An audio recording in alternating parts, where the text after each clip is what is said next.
노력이 재능을 이긴다. 이것을 주장하는 분이 이제 이영표 집사님이신데요. 이영표 집사님이 이제 축구인으로서는 상당 키가 작습니다. 그래도 그분이 이제 국가 대표팀으로 발탁됐는데, 그가 작은 키를 사실 축구 선수는 핸디캡이잖아요. 그래서 멀리서 이제 코너킥을 차 올릴 때 높이 뛰어 올라서 헤딩으로 공을 넣어야 되는데 그 쉽지가 않습니다. 그래서 이것을 자기 핸디캡을 이제 없애기 위해서 하루에 1000번씩 점프 연습을 했다는 거예요. 1000번씩. 그래서 그분이 주장하는 것이 노력이 재능을 이긴다 하는 겁니다. 축구 천재, 아무리 축구 천재가 있더라도 그 축구 천재보다 자기가 더 많은 노력을 하면 축구 천재를 능가한다고 하는 겁니다. 노벨상 수상자 중에는요, 멘사 회원이 거의 없대요. 멘사 회원이 되려면 IQ가 132가 넘어야 된다고 합니다. 그런데 노벨상 수상자는요, 그보다 IQ가 낮은 평균 110 정도라고 합니다. 특히 그 동양의 그 바둑을 잘 두는 바둑의 뭐라 그럴까요? 천재들이라고 할까요? 이 사람들은요, 평균 이하의 지능을 가지고 있는 사람도 많이 있다고 합니다. 그러면서 한 대학 교수가 이런 도표를 주고 있습니다. IQ가 있으면서 노력하는 사람은 성공할 확률 90%랍니다. IQ가 없으면서 노력하는 사람 성공할 확률 60%라고 합니다. IQ가 있으면서 노력하지 않는 사람이 성공할 확률 40%라고 합니다. IQ도 전혀 없으면서 노력하지 않는 사람은 없어요. 우리는 우리 뒷배경에 하나님이 계신 사람들입니다. 하나님 우리의 뒷배가 되어주시는 분이십니다. 우리를 뒤에서 밀어주십니다. 나의 등 뒤에서 나를 든든하게 밀어주시고, 때로는 내가 지치고 피곤하고 곤비에서 넘어졌을 땐 앞서서 내 손을, 내 발목을 붙잡으시고 힘과 용기를 북돋워 주시는 분이 우리 주님이시다. 사도 바울이 에베소 교회를 이렇게 들여다봅니다. 에베소 교회가 건강한 교회가 되기를 원하는 것이 그의 간절한 마음이죠. 저도 우리 순양교회 성도들이 이렇게 코로나로 지쳐서 아예 넘어진 김에 자고 가자 하는 식으로 이렇게 널브러지니까 참 얼마나 힘든지 몰라요. 여러 사람이 이렇게 권면하고 위로하고 권고해도 듣지를 않습니다. 그런데 그게 비단 우리 교회뿐만 아니라 많은 교회들이 그런 어려움에 처해 있습니다. 그런데 에베소 교회가 다시 건강을 회복하는 그런 교회가 되기를 원하는 마음에서 지금 사도 바울이 에베소 교회를 향한 기도를 하고 있는 것이 오늘 본문의 내용입니다. 여러분, 기도할 때 매우 중요한 것이 있습니다. 그것은 뭐냐면요, 성도 개개인의 신앙을 따라서 구한 것이 아니라는 사실입니다. 다시 말하면 성도의 어떤 필요를 채우기 위해서 기도하는 것이 아니라 하나님 아버지의 영광의 풍성이 성도들 삶에 오도록 바울은 기도하고 있다는 겁니다. 여러분이 주의 전에 나와서 기도할 때 나의 필요, 나의 요구가 하나님께 관철되게 되도록 하는 기도는 정말 초급적인 신앙이라는 거예요. 바울은 하나님 아버지의 영광의 풍성이 에베소 교회 모든 성도들 삶 속에 임하기를 간절히 원하고 있다는 겁니다. 그렇게 하나님 아버지의 영광의 풍성함이 성도들 속에 오게 돼서 그 속 사람이 강건하게 되고, 그리고 이제 성도 개개인의 삶이 정말 하나님 은혜 가운데 올곧게 서 있는 것을 바라보는 것이 사도 바울의 간절한 기도 제목이라고 하는 겁니다. 여러분, 성도의 개개인의 필요와 개개인의 요구가 채워지도록 그렇게 기도하고 있지 않다는 거예요. 모든 사람들이, 에베소 교회 모든 성도들이, 아니 우리 순양교회 모든 성도들이, 이 말씀을 듣고 있는 모든 사람들이 하나님 아버지의 그 영광의 풍성함이 각 사람 가운데 채워진다면 얼마나 좋겠어요. 제가 이제 알고 지내는 후배 목사님이, 이 목사님이 이제 어느 집에 가든지 그 집에 가면 냉장고를 뒤지는 버릇이 있어요. 그래서 그 집에 가면 이제 뭐 이렇게 인삼 이렇게 해가지고 이게 팩으로 있거나 또 양파 팩으로 있거나 사과 주스 또 뭐 토마토 주스 여러 주스가 있잖아요. 그러면 그냥 꺼내가지고 하나 마실게요. 그리고 그냥 저는 그 남의 집 가서 냉장고 뒤지는 거 굉장히 글쎄요. 난 그런 적이 없어요. 시골집 이제 어머니 집에 가서는 그냥 열어보고 그냥 빵 있으면 빵도 얻어먹고 그렇게 하지. 전혀 모르는 다른 목사님 댁에 또 뭐 성도님 댁에 가서 냉장고를 벌컥벌컥 연다? 근데 그 목사님 그러지 않아요. 사모님 냉장고 좀 조사할게요. 그걸 딱 열고는 거기 딱 뭐가 이게 녹용이 빛이 돼 있으면 하나 마실게요. 꺼내서 벌써 찢었는데 그걸 어떡하겠어요. 꿀꺽꿀꺽 먹어요. 그래서 제가 한번 물어봤어요. 목사님, 그렇게 남의 집 가서 그렇게 하시면 어떻게 했더니, 이때 안에 못 얻어 먹어요. 그리고 목사님들이, 성도들이 막 좋은 거 막 해줬을 텐데, 좀 넣어놔주지. 그거 그냥 당신만 먹고 말이지, 살만 피둥피둥 주면 되겠어요. 그러면서 이제 그렇게 드시는 거예요. 여러분, 대개 이제 목사님들이 한 7, 8분 가셨는데, 그러니까 사모님이 마지못해가지고, 이건 진짜 좋은 건데, 그러면서 하나씩 넣어주시는데, 인삼 녹용 들어간 거 하나씩 주시더라고요. 근데 저는 별로 그런 걸 좋아하질 않아요. 그래서 사모님 저는 다른 거 주세요. 그랬더니, 이제 그 양파 이렇게 한 거, 그래서 그거 좋다고. 근데 사실 값은 천차만별이죠, 그죠? 양파 그까짓 거 얼마나 하겠어요? 뭐 100원, 200원 밖에 안 할 거예요. 한 250원 할 겁니다. 그러나 인삼에다가 녹용한 거는 최소한 2, 3천 원 하는 거 아니에요? 근데 이제 사모님, 이런 거 드세요. 난 이런 거 먹으면 혈압이 높아가지고 안 된다. 예. 자, 성도 개개인의 궁핍한 영적 상태도 굉장히 중요하죠.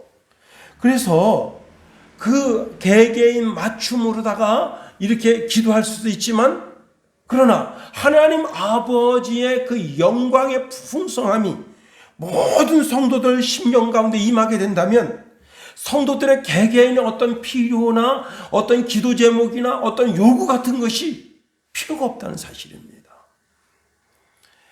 사도 바울은 이미 하나님의 영광의 풍성을 맛본 사람이에요. 그래서 먼저 하나님의 영광의 풍성을 맛본 사람으로서 모든 성도들에게, 모든 믿음의 권속들에게 하나님의 영광의 풍성이 임하기를 원하는 겁니다. 그가 하나님의 영광의 풍성이 임하기 전에는 그리스도의 대적자였고, 그리고 예수 믿는 사람을 잡아 죽이는 인간 백정으로 그렇게 살았었지만, 하나님의 영광의 풍성을 다메섹에서 경험하고 나서 그 사람은 완전히 새로운 사람으로 변화됐던 겁니다.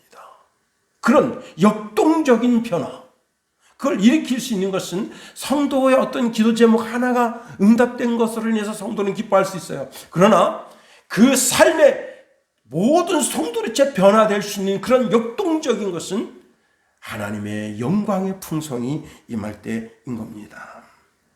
자, 바울은 자신이 경험한 풍성한 영광이 에베소 교회도 임하기를 간절히 원하는 겁니다. 그러면 왜 바울이 지금 이 에베소 교회가 하나님의 아버지의 영광의 풍성이 임하기를 원하느냐 하는 겁니다. 에베소 교회 성도들이 영적인 상태가 아주 약하고 낮은 상태에 있었기 때문에 그런 겁니다. 바울이 2차 전도여행 때 에베소 교회에 가니, 거기에 이제 에베소 2차 전도여행을 가면서 에베소 교회에다가 브루스길라와 아굴라 부부를 남기고 떠났어요. 자, 그런데 그곳에 아주 유명한 목사님이 한 분 계셨는데 아볼로 목사님이 계셨어요. 사실 이 에베소 지역은 아볼로 목사님이 목회하는 지역이 있습니다. 이 본문의 내용이 사도행전 18장 24절 25절에 나오는데 그가 어떠한 영적인 상태였는지를 성경이 이야기하고 있습니다. 자, 아볼로는요 알렉산드리아 출신 유대인으로서 에베소에서 목회하고 있었어요. 그는 학문이 많고 성경에도 박사입니다. 예, 성경의 박사면 얼마나 좋아요. 성경에 대해서 구약 성경을 쫙 훑어서 쫙 이야기할 수 있고, 제가 오늘 이 설교를 준비하기 위해서는 2주 전서부터 계속 본문을 보면서 이게 설교를 준비했단 말이에요. 근데 박사들은 그냥 아주 쉽게 준비할 수 있어요. 똑똑한 머리로 하나님께 영광 올려드리는 거 얼마나 좋습니까? 한 어떤 고등학교에 이 아이는 초등학교 때부터 고등학교 때까지 순 1등만 했어요. 순 1등. 그래서 이 아이가 태어날 때도 사실은 어머니의 그 간절한 기대와 소망 속에서 임신이 안 돼서 하나님 아이를 주시면 얘를 목회자로 키울게요. 그런데 얘가 이제 정말 너무 똑똑한 거예요. 그래서 고등학교 때까지 서울대 법대를 보냈습니다. 1학년 다니고 2학년 때 됐는데 애가 그냥 정신 이상자가 됐어요. 그래서 그냥 막 아무 데나 옷 벗어 콜라랑 옷 벗고 막 다녀요. 그러니까 그 어머니가 그 자기 아들을 보고 그랬다는 거예요. 주여 저기 주의 종이 가나이다. 저기 주의 종이 가나이다. 예. 아니 그냥 신학교 보냈으면 얼마나 좋겠어요. 응? 우리 후배 목사님 중에 한 분은 그 아들이 군종이에요. 군종. 군목이에요. 군목. 나는 참 그 아들 보면서 참 부럽더라고요. 자기는 국가를 위해서 헌신하겠다. 그래가지고 중학교 2학년 때 자기는 군목으로 가기로. 그래서 그때부터 참 그랬더니 그 동생도 저도 군목 가겠습니다. 둘 다 군목 됐어요. 정진수 목사님 참 멋집니다. 그 자기는 공수부대 군목 되게 있대요. 그래서 거기 공수부대 그 군목은 제일 먼저 딱 기도하고 여러분 기도합시다. 그리고 딱 하다음에 딱 뛰어내려요. 지상에서 봅시다. 혹시 지상에서 못 보면 천국에서 봅시다. 그러면 참 그래서 그럼 군목되고 싶다고. 자 멋져요. 약간 이제 곁길로 갔습니다만은 똑똑하고 박식한 사람이 목사가 되면 얼마나 좋습니까? 자, 그런데 이 아볼로에게 어떤 문제가 있었는가 하면 그는 구약 성경에서부터 요한의 세례까지만 알고 있었어요. 이것이 그 아볼로 목사님의 영적 상태예요. 그래서 브루스길라와 아굴라 부부가 이 아볼로 목사님을 불러다가 이제 하나님의 도에 대해서 다시 풀이해서 해석해 준 거예요. 이로 인해서 아볼로 목사님이 한번 해보세요. 깨달았다. 이제 깨달았다. 왜 세례 요한이 예수님 보고 저기 세상 죄를 지고 하나님의 어린 양이라고 했는지 그걸 깨달은 거예요. 그제서 그래서 이제 그가 이 두 부부의 가르침을 통해서 브루스길라와 아굴라 부부의 그 가르침을 통해서 정말 지식의 업그레이드가 딱 일어난 거예요. 그리고는 이 아볼로 목사님을 고린도 지역에 아가야 지역에 이제 파송하게 됐습니다. 그리고는 이제 그 에베소 지역에 있는 형제들이 그 아가야에 있는 지역의 형제들에게 이 아볼로 목사님을 영접하라 그런 편지와 함께 글을 보냈어요. 그랬더니 어떤 일이 생겼느냐? 그 아덴에는 정말 그 철학자들이 그냥 쟁쟁한 철학자들이 많고요. 그 다음에 그 아덴에는 율법주의로 그냥 똘똘 뭉친 그래서 복음이 시가 막히지 않는 그런 유대인들이 많습니다. 근데 그 유대인들을 유력하게 그 말로써 이길 수 있었던 분이 아볼로 목사님이었어요. 여러분, 그런데 그 아볼로 목사님이 그 에베소 교회를 목회를 했다면 그 에베소 교회 성도들의 영적 수준이 어느 정도 되겠어요? 선생을 뛰어넘는 제자는 없는 겁니다. 목사를 뛰어넘는 성도는 없는 거예요. 그러니까 그 에베소 교회 모든 성도들이 영적 수준이 어디까지 있는 거예요? 그 아볼로 목사님까지. 다시 말하면 세례 요한의 세례까지. 세례 요한의 세례 이후에 예수님의 그 행적, 그 다음에 예수님의 그 죽으심, 예수님의 부활하심, 예수님의 승천하심, 그리고 예수님의 다시 오심에 대한 이 엄청난 진리에 대해서는 아무것도 모르는 거예요. 그러니까 에베소 교회 성도들의 수준이 어떠하냐? 어린애 같은 거예요. 애기 같은 거예요. 애기. 예. 자, 그런 것을 보니까 이게 참 바울이 이제 나중에 이제 이 에베소 지역에 오게 됩니다. 그래서 이제 이들에게 물어요. 너희가 믿을 때 성령을 받았느냐? 예. 그랬더니 이들이 말합니다. 아니라 우리는 성령이 있음도 듣지 못했노라. 왜? 이들은 세례 요한의 세례만 알고 있었기 때문입니다. 그래서 이들에게 하나님의 말씀을 풀어서 강론할 때에 그때 이들이 성령이 임했어요. 그래서 이것을 가리켜서 에베소의 오순절이란다. 이게. 오순절이 뭐예요? 성령이 임한 120명의 문도가 마가다락방에서 그냥 문 걸어 잠그고 열흘 동안 간절히 기도할 때 오순절날 성령이 강림하신 것처럼 그 에베소 지역에 12명이 모여서 예배할 때 그때 거기 성령이 임했어요. 여러분 오늘 이 시간도 성령이 우리 속에 임하시면 우리가 이 춘천의 오순절이 될 수 있는 거예요. 그리고는 이 시대를 변화시키는 변화의 역동성을 가져올 수 있게 되는 겁니다. 자, 그리고는 오늘 본문 이 에베소서는 사도 바울이 제3차 전도여행 때 돌아오는데 에베소에 들릴 수가 없어서 장로들을 불러서 교훈을 주었습니다. 그리고 그들에게 옥중 편지를 보낸 거예요. 이게 오늘 에베소입니다. 자, 그 다음에는 이 에베소 지역에서 누가 활동을 했는가 하면 사도 요한입니다. 사도 요한이 에베소 교회에서 활동을 했어요. 그래서 사도 요한이 요한계시록의 에베소에 대한 영적 상태에 대해서 진단하고 쓰고 있어요. 요한계시록 2장 1절부터 7절 말씀에 보면 그들의 영적 수준이 나오는데, 자, 에베소계는요, 당시 악하고 자칭 사도라고 하는 자들을 시험해서 물리칠 수 있었어요.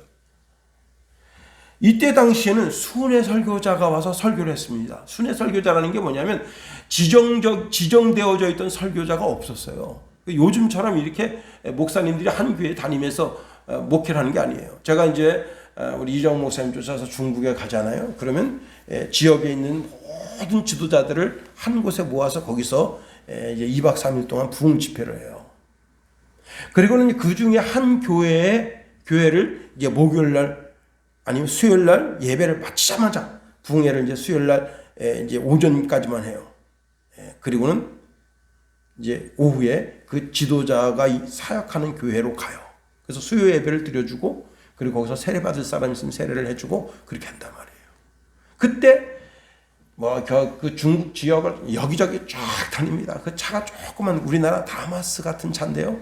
아, 참 이 차가 목사들 허리 다 망가뜨려요. 얼마나 뛰는지 몰라요. 그리고 중국은 다 비포장도래요. 이게 참 저는 이게 건강한데도 안전벨트 꽉 매고 그다음에 뒤에다가 방석 있잖아요. 허리 방석 딱 하나 대요. 그러지 않으면 못 견뎌요. 그런데 거기 뭐 운전하시는 목사님도 그렇고 이제 우리 이정 목사님 나이가 좀 있으시잖아요. 제발 좀 천천히 가라. 근데 이놈의 차가 계속 이제 아무래도 이제 우리나라 차는 고급차 같은 거는 서스펜스가 이제 착 돼 있지만 이 사부려 차는 그런 게 안 돼 있잖아요. 그러니까 막 들뛰기 시작하는데 와, 그 막 그런 데를 막 70, 80은 막 달려요. 그냥 차야 부서져라.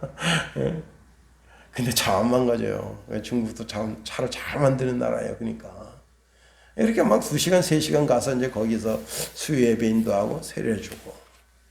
예. 그때 그분들은 진짜 1년에 한 번 목사님 볼까 말까요. 응? 참. 그러니까 그게 순회 설교자예요. 순회 설교자. 자, 그런데 그 자칭 사도라고는 하지만은 가짜 자칭 순회 설교자들이 거기 에베소 교회 왔을 때 딱 보고 알았단 말이야. 가짜구나 이거. 율법주의자구나 이거. 영지주의자구나. 딱 알아내서 그를 내쳤어요. 그러니까 이들이 어느 정도로 영적 지식이 높았단 말이에요. 그런데 그때 당시 환난을 참고 인내하고 게으르지 않았었어요. 그런데 문제는 뭐냐면 그들이 처음에 가졌던 예수님에 대한 사랑은 잃어버리고 있었어요. 그래서 주님이 사도 요한을 반모섬에서 그의 예배 가운데 환상으로 보여주시면서 이렇게 말씀하십니다. 계시록 2장 4절 5절에 보니까 그러나 너를 책망할 것이 있나니 너는 너의 처음 사랑을 버렸노라. 그러므로 어디서 떨어진 것을 생각하고 회개하여 처음 행위를 가지라. 만일 그리하지 아니하고 회개치 아니하면 내가 너에게 임하여 내 촛대를 그 자리에서 옮기리라 말씀하셨습니다. 자, 처음 사랑을 잃어버렸다. 에베소 교회가 아볼로 목사님이 목회할 때도 그랬지만 사도 바울이 목회할 때도 그랬지만 이제 사도 요한이 목회하고 난 후에 반모섬에 추방되어서 주님이 그 에베소 교회를 판단하시기를 아직 너무 연약한 상태에 있다는 거예요. 그래서 그렇게 연약한 상태에 있는 성도들에게 하나님 아버지의 영광의 풍성함이 임하게 된다면 그들이 어떤 신앙인이 되겠어요? 정말 역동적인 그런 신앙인이 되지 않겠어요? 그래서 그 하나님 아버지 앞에 사도 바울이 무릎을 꿇고 빌면서 하나님 아버지의 영광이 풍성함이 임하기를 여기 지금 원하고 있는 겁니다. 우리가 다시 본문으로 돌아가서 자 보세요. 우리 14절에서 15절 한번 다 같이 한번 읽어봅니다. 시작. 이러므로 내가 하늘의 땅에 있는 각 족속에게 이름을 주신 아버지 앞에 무릎을 ቁ고 비노니. 무릎을 꿇고 에베소 교회에서 간절히 기도하는데 그 간절히 기도하는 첫 기도가 뭐냐? 그라고 하는 것은 하나님 아버지입니다. 하나님 아버지의 영광의 풍성함을 따라. 여러분, 우리가 이미 앞에서 우리의 기도의 대상이 하나님이 아닌 아버지이심을 살펴보았습니다. 우리가 일반적으로 하나님이라고 말할 때 하나님은 창조주 하나님을 나타내시는데 창조주 하나님 그러면 우리가 하나님이 인간을 지으실 때 창조의 목적이 있죠. 그 목적대로 못 산단 말이에요. 인간이. 김용호도 두 아들이 있는데 두 아들이 아빠의 바람 속에서 이렇게 참 자라줬으면 좋겠는데 그렇지만 그렇게 자라지 못하는 게 있단 말이에요. 또 우리 김선혜 사모님이 바라보는 시각은 또 전혀 틀려. 우리 아들은 이렇게 됐으면 좋겠고 작은 놈은 이렇게 됐으면 좋겠다. 또 그런데 할아버지 할머니가 바라보는 시각은 더 틀려. 다시 말하면 사람은 그 사람이지만 바라보는 시각에 따라 다 다를 수 있어요. 그런데 하나님께서 인간을 창조하시고 창조하신 인간에 대한 기대치, 목적이 있단 말이에요. 이 인간이 어떻게 인생을 살기를 원하는데 창조주 하나님이 바라보는 시각과 아버지가 바라보는 시각이 전혀 틀리다. 아버지는 어때요? 애가 넘어져도 그 이해가 되잖아. 애가 약해서 그런 거야.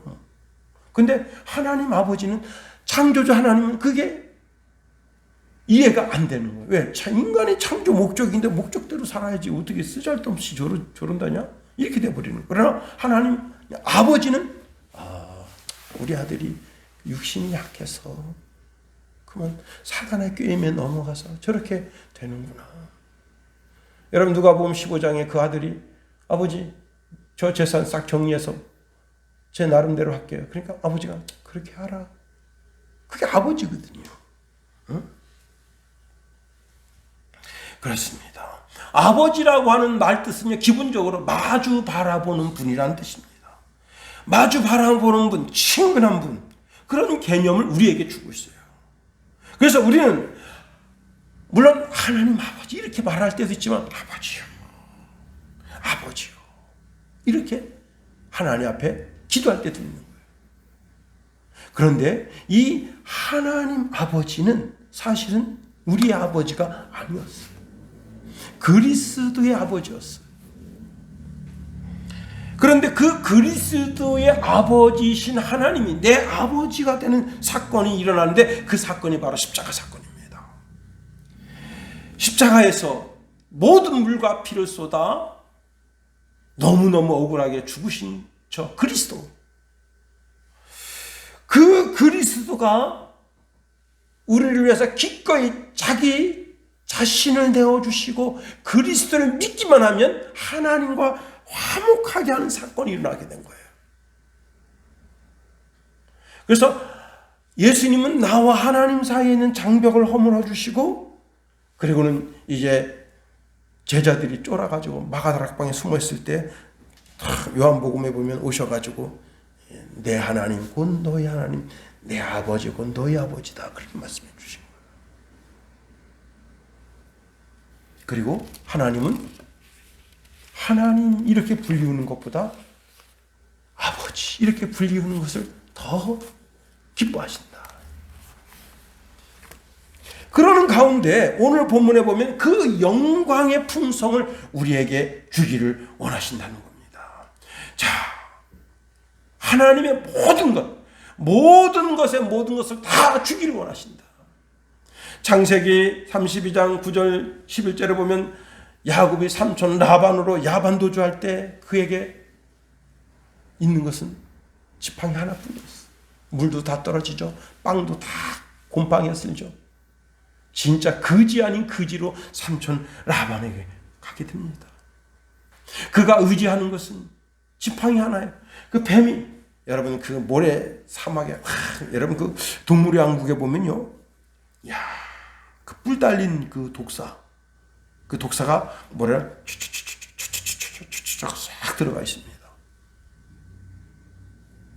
그리고는 이제 거기에 전갈이 탁 지나가면 탁 잡아먹어요. 근데 그게 뱀이, 사람이 탁 지나가면서 자기를 밟으면 어떡하느냐, 딱 물어요. 꼼짝없습니다.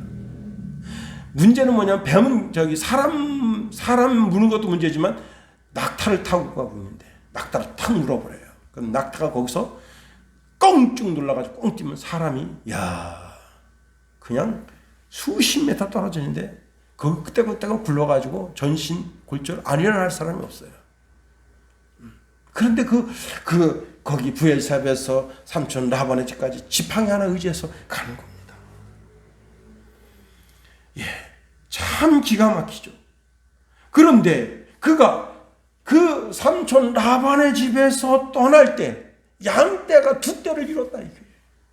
아내가 4명이 됐다 이게. 자식이 12아들이 됐다 이게. 다시 말하면 하나님은 우리를 풍성하게 채워주기를 원하시는 분이시라는 사실입니다. 하나님의 풍성.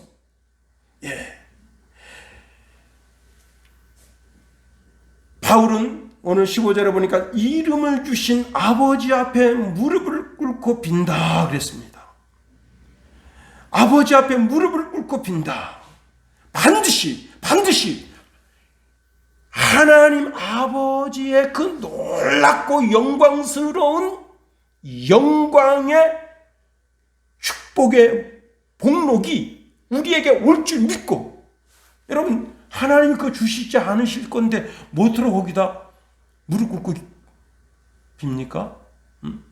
사도 바울이 지금 이름을 주신 하나님 앞에 무릎을 꿇고 빈다고 하는 것은 반드시 그분이 내 기도 제목을 들어 응답해 주실 것이라고 하는 것을 믿는 거예요. 시편 103편 13절에 보니까 아비가 자식을 불쌍히 여김같이 여호와께서 자기를 경외하는 자를 불쌍히 여기시나니 말씀하십니다. 우리는 하나님 보좌 앞에 담대히 나가서 하나님이라고 부르지 않고 아버지라고 부르면서, 아버지, 육신의 아버지, 내게 세상 학문을 가르쳐준 스승적인 아버지, 그러나 하나님은 내 육신의 아버지, 내 마음의 아버지, 내 영혼의 아버지가 되시는 분이시다. 그분 앞에 아버지라고 부르면서, 여러분 하나님이요, 하나님의 영광의 그 아름다운 목록들을 내게 허락하소서. 여러분 성도가 마지못해서 하나님 앞에 나아갑니다. 어쩔 수 없어서 하나님 앞에 나아갑니다. 그런데 하나님은 어쩔 수 없는 상황에서 하나님께 나오는 성도에게 그가 구하는 그 이상의 것을 한 선물로 주기를 원하시는 거예요. 마태복음 7장 11절에 보니까 너희가 악한 자라도 좋은 것을 자식에게 줄 줄 알거든 하물며 하늘에 계신 너희 아버지께서 구하는 자에게 좋은 것을 주지 않겠느냐 말씀하십니다. 야고보 사도는 하나님께로부터 오는 각종 축복에 대해서 이렇게 말하고 있어요. 야고보서 1장 17절 18절에 보니까 각양 좋은 은사와 온전한 선물이 다 위로부터 빛들의 아버지께로서 내려오나니 그는 변함도 없으시고 회전하는 그림자도 없으시느니라. 그가 그 조물 중에 우리로 한 첫 열매가 되게 하시려고 자기의 뜻을 쫓아 진리의 말씀으로 우리를 낳으셨느니라 말씀하십니다.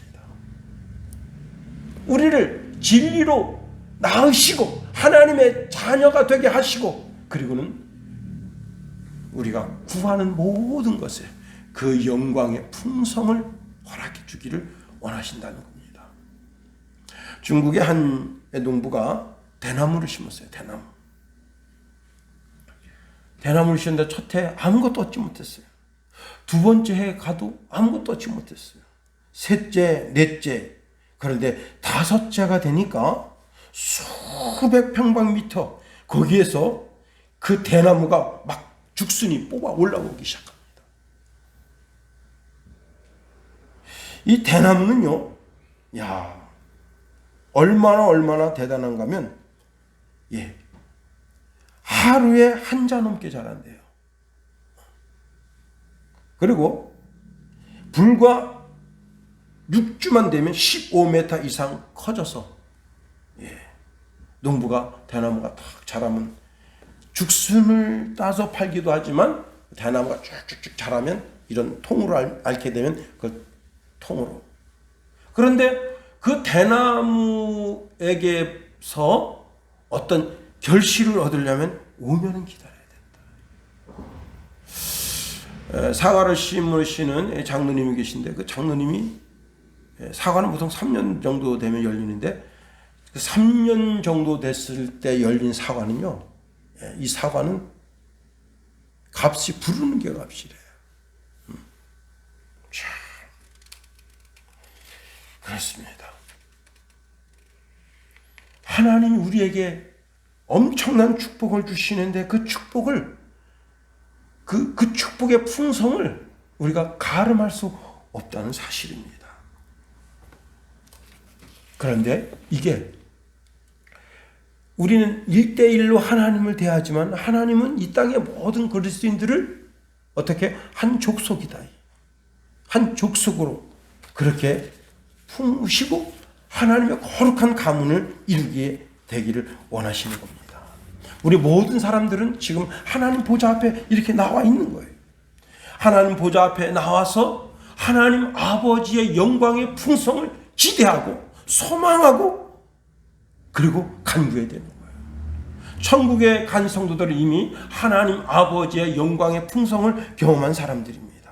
더 이상 천국에 있는데 그 아버지의 영광의 풍성을 더 이상 이 땅에서 갈망하는 것처럼 갈망할 필요가 없어요. 왜? 너무 확실하고 분명하니까. 그러나 우리는 이 땅에서 하나님 아버지의 영광의 풍성을 갈망해야 되는 사람들이에요. 그리고 갈망해서 그것을 쟁취해야 하는 사람들이에요. 그렇습니다. 우리가 하나님 아버지의 그 영광의 풍성을 간구하며 기도해서 점점 우리의 신앙이 자라가야 되는 겁니다. 어디까지? 예수님에게까지. 그래서 에베소서 4장 15절에 이런 말씀을 주고 있습니다. 오직 사랑 안에서 참된 것을 하여 범사에 예수님에게까지 자라라. 그는 머리니 곧 그리스도라. 오늘 19절 우리가 읽지 않았습니다만은 19절에 보면요, 그 넓이와 길이와 높이와 깊이가 어떠함을 깨달아 하나님의 모든 충만하신 것으로 너희에게 충만하게 하시기를 구하노라. 그렇습니다. 그리스도 예수의 장성한 분량까지 하나님께서 그렇게 채워주신다는 거예요. 이제 우리가 하나님 앞에 사도 바울처럼 무릎 꿇고 아버지라고 간구하면서 영적인 하나님의 그 영광의 풍성이 내 삶에 오기를 구해야 한다는 겁니다. 대학 1학년짜리가 이제 하나님 아버지의 영광의 풍성을 경험한 것을 간증처럼 써놨길래 제가 한번 소개하고 이것으로 말씀을 마치려고 합니다. 이 학생이 1학년 겨울방학이 끝나갈 무렵 이제 학기 등록을 하던 날 집에 불이 났습니다. 다친 사람들은 없지만 집이 완전히 전소되어 버렸어요. 너무나 놀란 가슴으로 이제 자기 친구한테 전화를 걸었습니다. 그랬더니 친구가 여러 사람한테 이렇게 소식을 전해서 그 자기를 가르치는 대학생 선교회 선배한테 전화가 왔어요. 어디 다친 데 없냐? 그 주소는 어디냐? 그러더니 찾아 내려왔어요. 그런데 뭐 그 대학 선배도 그렇게 형편이 넉넉한 사람은 아니었습니다. 자기 손에다가 비타민 C 피로회복제 노란 거 있잖아요. 그걸 하나 이렇게 주면서 거기에다가 회수권, 자기 회수권 5장을 나눠서 자기 손에 쥐어주는 거예요. 그 언니가 준 것은 자기 재산 절반을 준 거예요. 근데 그걸 받는 순간 참 눈물이 핑 도는 거예요. 그런데 그 언니가 이렇게 말합니다. 내가 너를 위해서 기도할게. 그런데 대학교 1학년생이 무슨 물론 CCC맨이라 그래서 하지만은 자기가 무슨 큰 영적인 교훈이나 감흥이나 그런 게 있는 게 아니에요. 그냥 어쩌다가 그냥 대학교 가서 그냥 클럽 하나 그냥 들어가다 보니까 CCC 들어간 거고. 그런데 나 같은 게 그 언니가 내가 너를 위해서 기도할게.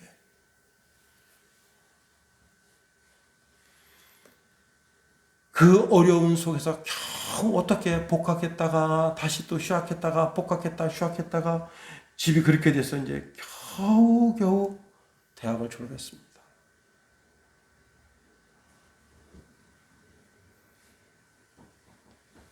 그리고는 몇 년이 지나서 그 언니는 그 비타민C 노란 거 그거하고 회수권 5장 준 언니는 목사님 사모님이 되어 있고 자기도 어엿한 대학을 졸업해서 어엿한 그리고 신앙인이 되어 있는데 그 복학과 휴학을 그렇게 번갈아가면서 자기가 그렇게 이제 어려운 시련, 난관을 겪었는데 그것이 어려운 시련과 난관 속에서 자기가 아주 성숙한 그리스도인으로 쑥 이렇게 커 있는 것을 자기가 발견했다는 겁니다.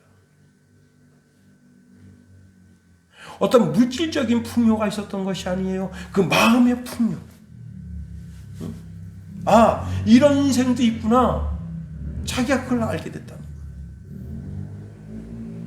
언제까지 고난 터널에 있겠습니까? 하나님이 그 인생의 발걸음을 인도해 주셔서 멋지게 인도해 주실 것을 바라보는 것 아니에요. 그렇습니다. 이제 말씀을 마칩니다. 하나님 아버지의 영광의 풍성이 내 삶에 임하도록. 그래서 야곱이 지팡이 하나 의지했지만 정말 영적인 어마어마한 축복을 받았어. 아브라함과 이삭과 야곱의 하나님이라고 불리울 정도로 그런 영광의 레벨이 높아진 것처럼 여러분도 믿고 간구해서 하나님 아버지의 영광의 풍성이 풍성하게 임하여 이 땅에서 멋진 그리스도인으로 살아가게 되기를 예수님의 이름으로 축원해드립니다. 기도하겠습니다. 하나님, 우리를 붙드시며 인도하소서. 하나님의 크고 강한 능력의 손으로 붙잡아 주시옵소서. 우리가 지금 아버지 하나님의 고난의 터널 속에 있습니다. 앞이 보이지 않고 미래가 답답합니다. 그러나 아버지 하나님 함께하여 주시며 인도하여 주셨어.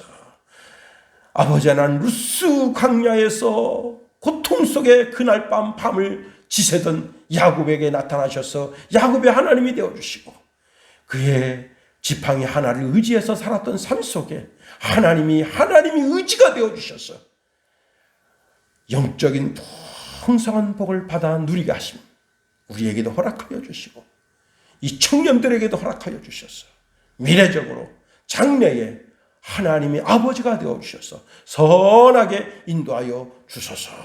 예수님의 이름으로 감사하며 기도하옵나이다. 아멘. 주기도문 하겠어요. 하늘에 계신 우리 아버지의 이름을 거룩하게 하시며 아버지의 나라가 오게 하시며 아버지의 뜻이 하늘에서와 같이 땅에서도 이루어지게 하소서.